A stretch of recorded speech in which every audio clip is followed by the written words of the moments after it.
Hi guys. வெறும் 74 ரன்ல தென்னாப்பிரிக்கா கதையை முடிச்சு விட்டுருக்காங்க நம்ம இந்தியா. யாருமே இதை எதிர்பார்க்கவே இல்லை. இந்த அளவுக்கு வித்தியாசத்துல இந்தியா முதல் T20 ஜெயிப்பாங்க அப்படின்னு ஏன் தென்னாப்பிரிக்காவே எதிர்பார்த்திருக்க மாட்டாங்க.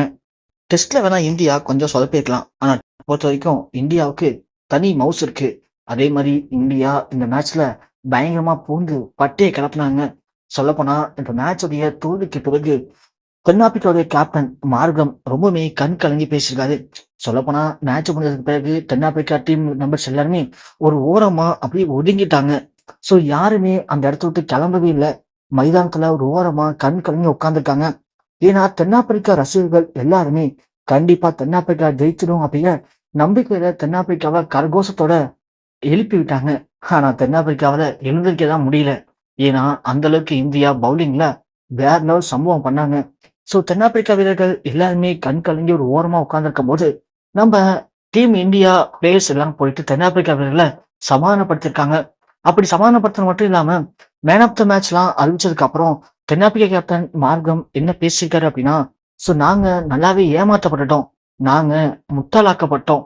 அதுக்கு காரணமே இந்தியாவில் இருக்கக்கூடிய ஹர்திக் பாண்டியா தான்.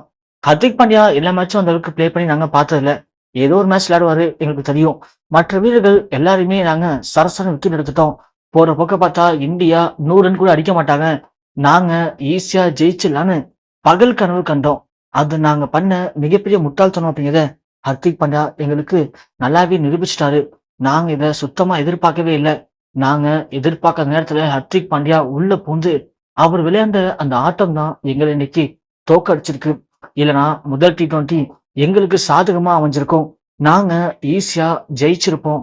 ஆனா இவ்வளவு ரசிகர்கள் எங்களுக்கு சூழ்ந்திருக்க போது கூட எங்களால சுத்தமா அடிச்சு விளையாட முடியல. அந்த அளவுக்கு இந்திய பிளேயர்கள் ரொம்பவுமே சூப்பரா பவுலிங் போட்டிருக்காங்க.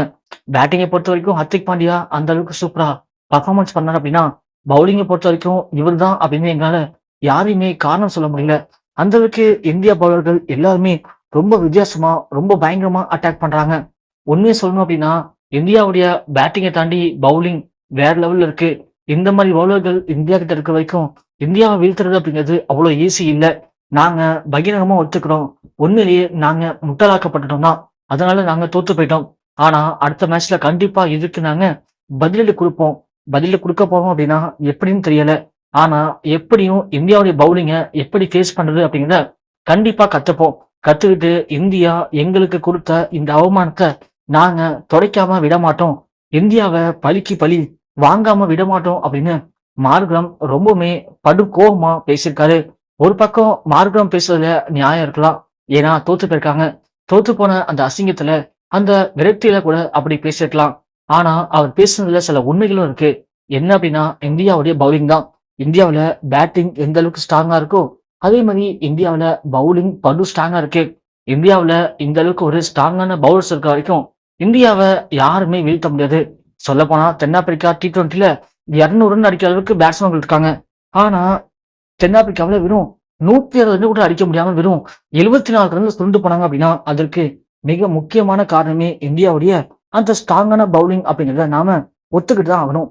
ஸோ எது எப்படியோ இந்தியா முதல் T20 மேட்ச்ல ஜெயிச்சிட்டாங்க. அடுத்த T20 மேட்ச்ல மார்க்கம் சொன்ன மாதிரி இந்தியாவை தோக்கடிக்கிறதுக்கு என்ன மாதிரி யுக்தியில கையாள போறாரு, அதுக்கு இந்தியா எப்படி பதிலடி கொடுக்க போறாங்க. ஸோ பாண்டியாவுடைய இந்த வெறித்தனமான ஆட்டத்தை பத்தி நீங்க என்ன நினைக்கிறீங்க? உங்களுடைய கருத்தை கீழே மறக்காம கமெண்ட் செக்ஷன்ல பதிவு பண்ணுங்க.